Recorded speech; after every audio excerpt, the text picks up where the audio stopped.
Olá, internautas da S News. Hoje nós vamos abordar a pandemia sob o ponto de vista da filosofia, até porque a Covid, o coronavírus, vem alterando totalmente, de forma muito profunda, a percepção da humanidade em torno da vida e da morte. Para isso, nós vamos conversar com Luiz César Nietzsche, ele que é graduado em filosofia pela Universidade de Sorocaba, Uniso, graduando em História pela Universidade de Sorocaba, mestrando em filosofia pela Unicamp, membro da Academia Sorocabana Maçônica de Artes, Ciências e Letras de Sorocaba, ASMACLE, e também membro efetivo do Instituto Histórico, Geográfico e Genealógico de Sorocaba. Muito obrigado por ter nos atendido, Nietzsche. Em primeiro lugar, a pergunta que eu gostaria de fazer para você é que história a pandemia vai deixar para a humanidade no século XXI? Difícil, uma pergunta de difícil resposta, né? Porque a história, ela se constrói em si, né? Nós só vamos saber, só as gerações futuras vão ter clareza dessa história que foi construída, porque nós estamos numa construção histórica. O que a gente pode dizer, meu amigo Reinaldo, é o seguinte: o ser humano, ele não tem uma existência separada do processo de existir. Ou seja, nós somos enquanto existimos dentro da existência. Por exemplo, como um motorista. O motorista, ele é motorista quando ele está dentro do carro dirigindo, quando ele está no trânsito, quando ele está no congestionamento, quando ele está em várias situações diferentes. Então, ele está exercendo ser motorista em situações distintas, assim como nós exercemos o existir em situações distintas. A pandemia é uma situação distinta, diferente, que, claro, que vai mexer com o nosso íntimo, com as nossas reflexões, com as nossas perspectivas de vida. Como diz Martin Heidegger, um pensador filósofo alemão, a grande questão, o que o ser humano, enquanto ele está se percebendo na existência, ele tem um elemento que é muito complicador, que ele sabe que está numa existência a caminho da morte. Nós temos o dom, a graça da vida, mas ao mesmo tempo sabemos da nossa finitude, que nós vamos deixar de existir, pelo menos sem entrar aqui no aspecto religioso, como nós o somos hoje. Então, a gente sabe dessa finitude. É claro que a pandemia, essa situação, essa pressão psicológica, faz com que a gente veja essa finitude mais próxima. Então, o nosso relacionamento com a morte deixa de ser distante e passa a ser mais próximo. Principalmente para aquelas pessoas que estão numa idade de 17, 18, 19 anos, 30, 40, aonde a perspectiva da morte ainda é distante. Então, mas elas estão sendo hoje chamadas para a morte, no sentido de ter que refletir sobre a morte. Por isso que a pandemia ela tem hoje, numa certa parte da população mais idosa, uma visão, uma perspectiva do que aquelas mais jovens. Porque a pessoa da terceira idade, quarta idade, ela vai começar a se refletir sobre a morte já depois dos 70, 75 anos, aquilo começa a se tomar mais próximo. Para os mais jovens, não. Então, esse é o impacto que a pandemia ela nos mostra. Olha, nós temos uma finitude aí e nós precisamos discutir sobre essa finitude. Nós precisamos nos posicionar frente a ela. Eu acho que essa é uma coisa muito interessante. Agora, por exemplo, no caso dos mais jovens, os adolescentes aí que, como você comentou, é longínquos pensar na morte, né? E o adolescente tem aquele ímpeto de que ele é invencível, ele pode fazer tudo, e de repente a pandemia vem e mostra que também ele está suscetível, né? Essa precocidade da morte na presença da vida deles, ou porque, por exemplo, perdeu um ente querido da família, até um pai, uma mãe, isso é muito marcante, né? Do ponto de vista da filosofia, no que a pandemia subverte a percepção de vida e morte para esse momento? Porque é o tempo todo, até onde você vê, você tem notícia da Covid.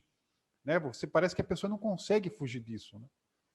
Então, meu amigo Reinaldo, É uma coisa interessante, é uma questão antagônica, porque grande parte, porque isso vai depender muito das pessoas, mas isso é muito mais forte no jovem, como você mesmo colocou, por esse ímpeto mais de coragem, mais de se sentir protegido. Olha, a mim não pega, eu não morro, como se ele fosse imune. Então, o que você vê que hoje o grande problema de distanciamento social está entre os jovens, né, que vão nas festas, nas baladas, né? Mas por que isso? Porque não é uma questão só do jovem, até nós, pessoas mais maduras, grande parte das pessoas, frente à morte, ela passa a ter uma atitude de negação. Porque negar a morte, não discutir a morte, não refletir, em certo sentido, é como se fosse uma proteção nossa. É como se a gente dissesse para nós mesmos, nós somos eternos, nós não morremos. Porque não está na nossa natureza humana aceitar a finitude. A nossa natureza, a nossa perspectiva de personalidade, de ego, é viver. Nós fomos Casar, comprar um carro, viajar, ir para a ter praia, filhos, ter enfim, filho. planos, estudar, crescer profissionalmente. A nossa perspectiva de mundo é uma perspectiva de continuidade. E essa perspectiva de continuidade foi exacerbada na sociedade hoje contemporânea, capitalista, no capitalismo na sua forma mais brutal, né? Que nós não nos permitimos o silêncio. Começa por aí. Né? Nós temos que sempre estar em alguma atividade. O ócio, para nós, virou um pecado. Tá certo? A ociosidade é um pecado. Então, nós não temos tempo para refletir. Nós temos que avançar, comprar, gastar, e o próprio ser humano virou uma mercadoria, né? A gente se expõe. Toda vez que a gente vai em um lugar, a gente nos expomos como se nós fôssemos uma mercadoria. Por essa questão do consumo. A pandemia vai fazer com que a gente rediscuta isso. Não só a morte num contexto da finitude, mas uma morte também a esse sistema predatório, a esse sistema que nos expôs como seres humanos, né, a um consumo sem limite e que a consequência está aí. Né? Hoje a estrutura política, econômica do país não dá conta dos milhões das pessoas que estão à margem desse poder de consumo e que estão sofrendo os efeitos da pandemia. Então, o espectro da pandemia dentro da sociedade, das reflexões filosóficas, dão uma posição sobre a morte, sobre uma posição do sistema que nós vivemos, o próprio negacionismo, né? A própria questão do negacionismo, porque eu entendo e defendo, no sentido de compreender, as pessoas terem uma posição negacionista frente à pandemia. Mas quando é uma posição devido a esse medo da finitude, é o medo à morte. Então a pessoa se nega como se fosse um bloqueio para protegê-la da questão da morte. Nós temos que aceitar isso. Nós temos que aceitar também a insatisfação da pessoa de ficar presa dentro da casa. Gritar pelo direito de sair, de conviver. Nós somos seres que fomos feitos para viver em coletividade. Nós não somos seres feitos para conviver de forma isolada. Então, o isolamento é algo contrário à natureza humana. O que me preocupa não são esses gritos de negação ou de querer liberdade de movimento das pessoas.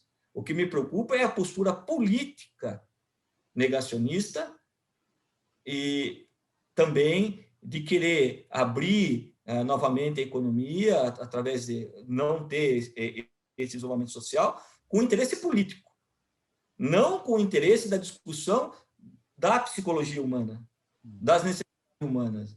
Então, não importa que linha as pessoas estão aceitando. O que eu digo, aqui trazendo Kant, é que nós hoje, um dado muito preocupante, as pessoas perderam a maioridade. E o que é a maioridade para Kant? Elas perderam a reflexão, Elas perderam o poder delas tomarem as próprias decisões, de elas questionarem o que está acontecendo no mundo. Tanto no espectro A quanto no espectro B, ou seja, tanto na extrema esquerda quanto na extrema direita, as pessoas estão delegando aos líderes, o que elas chamam de líderes, né, aos agentes políticos, o direito de pensar por elas, o direito de refletir por elas. Elas estão abrindo mão desse exercício de reflexão e estão dando para outras pessoas. Por quê? Porque elas acham que podem morrer amanhã, Nietzsche? Contra o coronavírus? Eu acredito que isso é um conjunto. A pandemia, ela não é ela que causou isso. A pandemia ela só é um retrato, uma gota nesse copo d'água. Eu acho que é um processo que vem acontecendo desde ali o fim da modernidade, né? Onde o racionalismo se mostrou ineficaz para resolver os problemas humanos, né? Ou seja, não é só dentro de uma racionalidade do pensamento racional que nós resolvemos, tem uma questão emotiva, tem uma questão afetiva, e as pessoas se desanimaram tanto com essa discussão científica, política, social, porque, de fato, pouco resultado ela trouxe até agora para a humanidade. Se a modernidade fosse a resposta, o iluminismo, o esclarecimento kantiano, o iluminismo, tantos outros movimentos aí de 1780 para até agora, nós não teríamos a Segunda Guerra Mundial matando milhões de pessoas, não teríamos o genocídio judeu, não teríamos o Stalin eliminando tantas pessoas, nós não teríamos várias condições de colonialismo no mundo, de repressão, não teríamos uma massa tão grande de miseráveis. Então, você vê que a racionalidade não deu conta. Então, as pessoas parece que abriram mão desse direito de racionalizar. E o que eu digo como filósofo, a racionalidade não dá conta de tudo, mas sem ela não damos conta de nada. Ela não dá conta de tudo, mas sem ela nós não damos conta de nada. E toda vez que nós abrimos mão do nosso direito de raciocinar por si próprio, de fazer os questionamentos, nós entregamos isso para alguém, nós entramos numa coisa chamada minoridade. É como uma criança. Você delega ao pai a sua educação, o que você pode, o que você não pode fazer, né? Você está delegando isso a outros. Será que esses outros que nós estamos delegando isso farão o melhor por nós? Então, essa é uma discussão que eu acho que é muito atual. Cria-se um vácuo aí onde, por exemplo, sempre surgem novas lideranças políticas ou religiosas, o que é perigoso, né? Todo esse buraco, esse vazio emocional e se postar como uma salvadora, e depois a gente vê aí um ditador, um genocídio, como foi a própria imagem de Hitler, por exemplo, e outros ditadores aí, né? Eu não vejo problema com as lideranças. Eu acho que as lideranças são bem-vindas, né? O que eu vejo o problema é as pessoas abrindo mão do seu direito de esclarecimento, do seu direito de questionamento, do seu direito de entendimento, do seu direito de racionalidade e entregando isso na mão desses líderes. Não podemos esquecer que qualquer líder, A ou B, é um ser humano como qualquer nós, e está sujeito também à finitude como nós estamos, ele está sujeito a todo o ciclo da história, ao tempo e espaço que ele está vivendo, assim como nós estamos, então está sujeito ao erro, à falha, como nós. Que tem um nome parecido com o meu, mas que não é meu parente, que é Friedrich Wilhelm Nietzsche, um filósofo alemão, já contemporâneo, pós-modernidade, ele dizia que o ser humano ele está sobre uma corda sobre o abismo. À frente dele está o super-homem que ele quer ser. Atrás dele está o animal que ele quer deixar de ser. Mas ele não tem como ele deixar de ser animal e não tem como ele ser um super-homem. Ele é um ser sobre uma corda, sobre um abismo. E está se equilibrando, porque a vida é um abismo, existir é um abismo. São perigos, são uma série de coisas. E você tem lá, na meta, uma série de questões morais, éticas que você quer atingir, né? Que você quer ser uma pessoa melhor moralmente, eticamente, e que a sociedade te exige isso. E você olha lá atrás, você tem seus desejos, você tem seus anseios, seu egoísmo, que faz parte tanto da sua humanidade, quanto esse super-homem que você quer atingir. Mas o Nietzsche vai dizer uma coisa que é muito interessante, que esse aspecto animal, que é do desejo, da pulsão, que é do querer, ele está muito mais próximo de nós do que o super-homem que nós queremos ser. Então, imagine, e todo esse barulho com a pandemia na nossa orelha, quer dizer, a gente já tem esse abismo, ele fica mais, vamos dizer assim, a pandemia transforma esse abismo sobre nossos pés num abismo mais profundo, num abismo que talvez que a gente passe a enxergar de forma mais clara, que a gente comece a escutar as vozes que vêm lá de dentro desse abismo. E aí, é claro que tudo isso vai fazer com que o nosso psicológico, a nossa compreensão de mundo, os nossos medos, as nossas angústias se aflorem. Mas eu acho que é um momento bom para a humanidade, claro, triste pelas pessoas que estão morrendo, triste pelas pessoas que estão sofrendo, mas é um momento que a humanidade pode repensar seu caminho que ela está seguindo até agora. É um momento que nós podemos hoje, a partir dessa pandemia, pensar o modelo econômico que nós adotamos, pensar o modelo social e, principalmente, o modelo humanista, o modelo que nós, como seres humanos, adotamos de vida.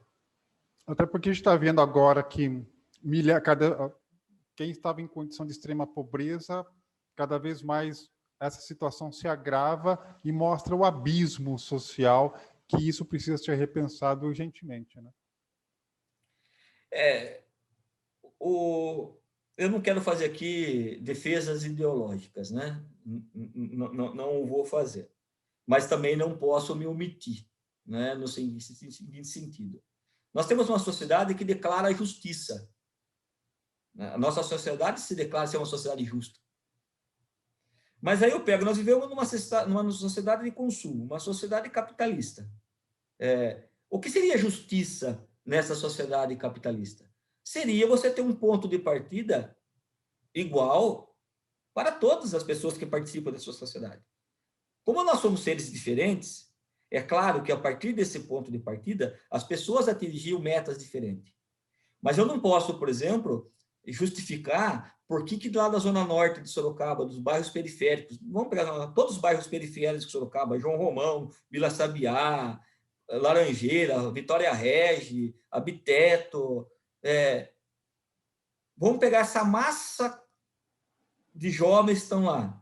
E vamos pegar a massa de jovens da Zona Sul, aqui do Campolim, em imensa quantidade populacional, que mora aqui no condomínio Giverny, no Sunset, no Tivoli, nos Alphaville, em todo esse núcleo, vamos dizer assim, mais elitista da sociedade sorocabana.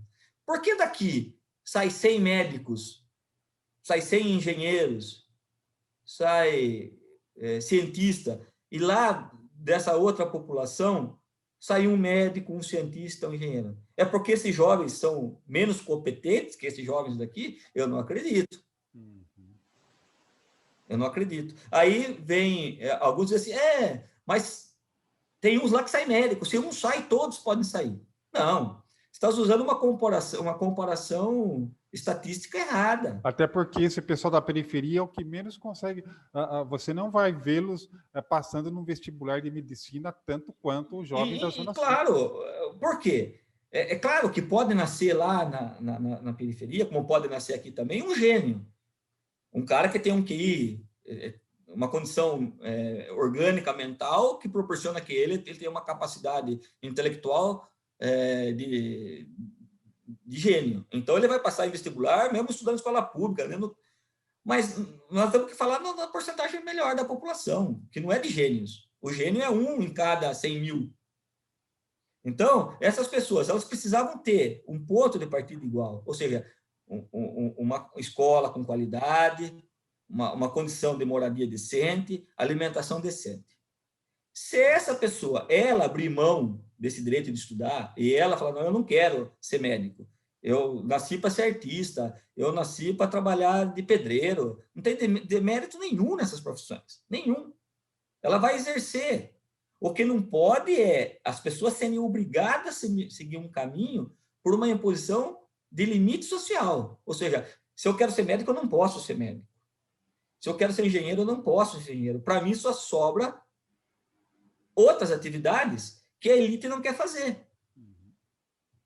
Então, não tem esse caminho de acesso, não é igual. Se fosse igual, ou se tivesse as oportunidades iguais, tudo bem, justificaria. O cara tem o cara que vai fazer medicina que vai ser o médico.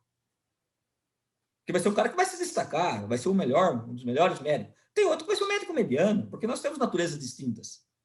Então, estou dizendo que, contra esse discurso que diz que isso é discurso comunista, que todo mundo é igual. Não, isso não é discurso comunista. Esse é John Rawls, um capitalista americano, que fez um livro sobre a injustiça social, tá certo?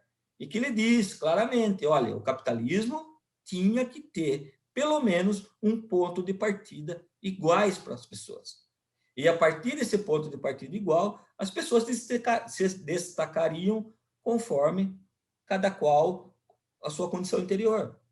Então, nós temos que repensar isso na questão. Temos que repensar a questão política. Como? Dando esclarecimento. A população só vai conseguir exercer um voto qualificado se ela for esclarecida. Sem esclarecimento, a gente não consegue atingir isso. E a base para isso é a educação. Agora, como é que nós estamos vendo a educação? Como é que ela está sendo atingida nesse parâmetro da pandemia? Isso é uma questão seríssima. Hoje há estudos dizendo que nós vamos perder 30, 40 anos. Nós vamos ficar 30, 40 anos atrasados. Gerações inteiras perdidas. Essa geração hoje, dos 10 aos 18, 17 anos, nós estamos jogando o futuro delas no lixo. Porque nós não estávamos preparados. É claro que a elite, e aqui eu não estou fazendo uma crítica, você tem condição, que se use a condição. Sim. Né? Você vai pegar um colégio de ponta, ele vai oferecer para o aluno um estudo remoto com qualidade, o camarada vai ter uma fibra ótica na casa dele, ele vai ter um notebook, a escola tem uma sala preparada para as aulas, com telão, com toda a parafernália tecnológica necessária para isso, né? Tem todo. Então, a perda de qualidade é muito menor que o estudante das escolas estaduais e municipais. Que o cara mora na periferia, é uma tele-eternite na casa dele lá, o sol rachando em cima daquela tele-eternite, 4, 5 irmãos gritando na hora que ele está fazendo aula, sem falar a mãe e o pai que estão ali dentro também, que às vezes não tem nem uma boa convivência, já que isso acontece com todas as classes sociais. Enfim, é diferente a realidade. É diferente a realidade de um cara da elite, que ele tem um quarto dele, um ar-condicionado, ele tem, para ele fazer, o camarada na periferia, ele vai ter aula na laje. Ele tem que subir a laje para pegar o sinal lá do celular dele. E ele vai fazer aula no celular. Quais são as políticas públicas para atender essa demanda? Nós vemos que não temos. Isso eu estou falando, não é uma crítica ao governo federal, hein? Só uma crítica a todos os governos, federal, estadual e municipal. É seríssimo, Reinaldo. É triste. Aliás, Nietzsche, para concluir, que mensagem você deixaria para o sorocabano nesse momento pandêmico, que ainda essa guerra continua, tudo indica que a vacinação deve e é para atenuar a transmissibilidade, mas isso também vai levar um bom tempo. Até lá, de que forma devemos continuar nos vendo, o próximo, e enxergando, percebendo a vida e a morte tão próxima por conta disso? A mensagem que eu trago, Reinaldo, primeiramente, nós, seres humanos, nós temos uma capacidade que é nos momentos de adversidade que o que é mais belo do ser humano aflora. Eu acredito nisso. Eu sou um romântico por natureza, não é? Não sou materialista, eu não venho de uma escola materialista. Eu acredito na bondade humana, né? Então, o que eu diria aos internautas sorocabanos, primeiro, sigam a ciência. Seguir a ciência não é ser cego. Não é ser cego.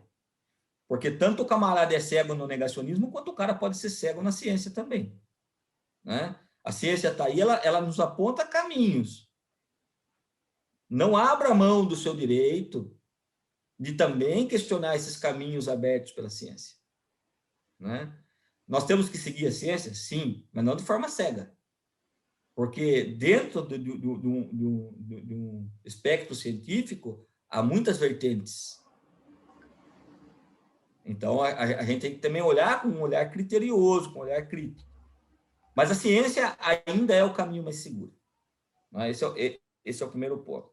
Segundo, se você tem fé, se você tem a sua religiosidade, eu acho que é um bom momento de um exercício de reflexão com a sua fé, com a sua religiosidade. Né?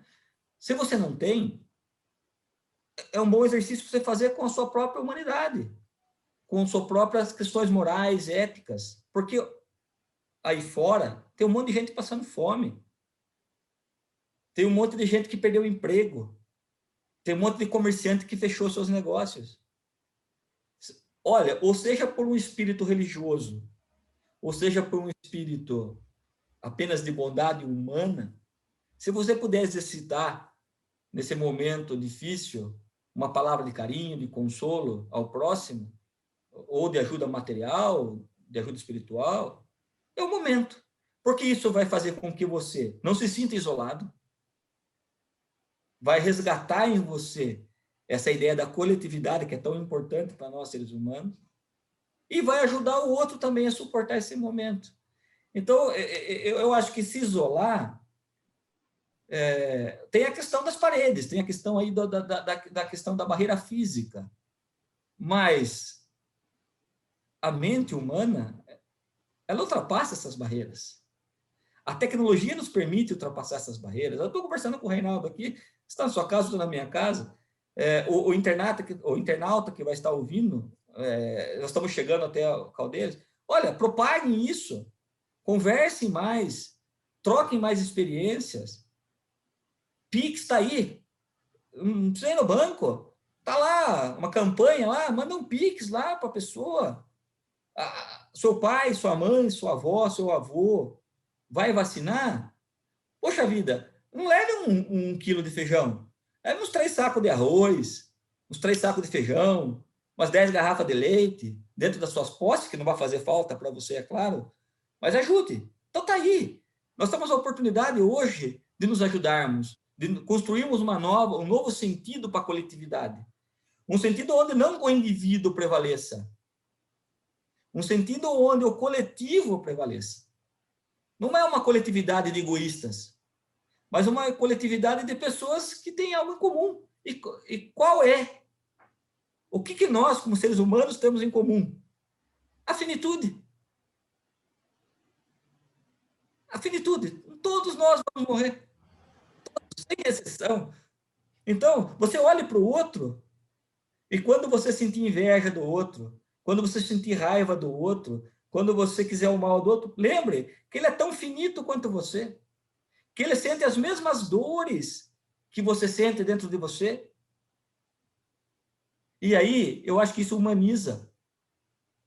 Nós precisamos humanizar o nosso trato, o nosso relacionamento. Eu fico muito triste, Reinaldo. Não vou tirar aqui a visão filosófica, eu vou colocar a visão do ser humano.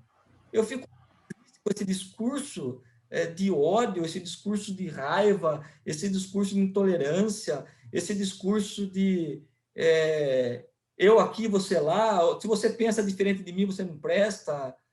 Isso me incomoda muito, porque isso não constrói, isso destrói. E a pandemia está mostrando, ou nós passamos a construir, em vez de destruir, ou essa é a primeira porta de entrada para a falência da humanidade. Daí você vê aí o convite de Luiz César Nietzsche para uma reflexão a respeito do significado da vida e da morte neste período de pandemia da Covid. Ele, que é graduado em filosofia pela Universidade de Sorocaba, Uniso, graduando em História pela Uniso e mestrando em Filosofia pela Unicamp, também membro da Academia Sorocabana Maçônica de Artes, Ciências e Letras de Sorocaba, ASMACLE, e também membro efetivo do Instituto Histórico Geográfico Genealógico de Sorocaba, e vamos torcer para que essa fase seja superada o mais do tempo possível e que todos nós, como Nietzsche abordou aí, possamos fazer essa autorreflexão em termos de convite, né, para pensarmos sobre nós mesmos e o próximo. Muito obrigado, Nietzsche. Eu que agradeço, Reinaldo, pela sua oportunidade. Deixo aqui um grande abraço aos internautas e chamo a eles a essa reflexão. Ao mesmo tempo que a história está nos fazendo, nós também estamos fazendo história. Sempre uma coisa ligada à outra.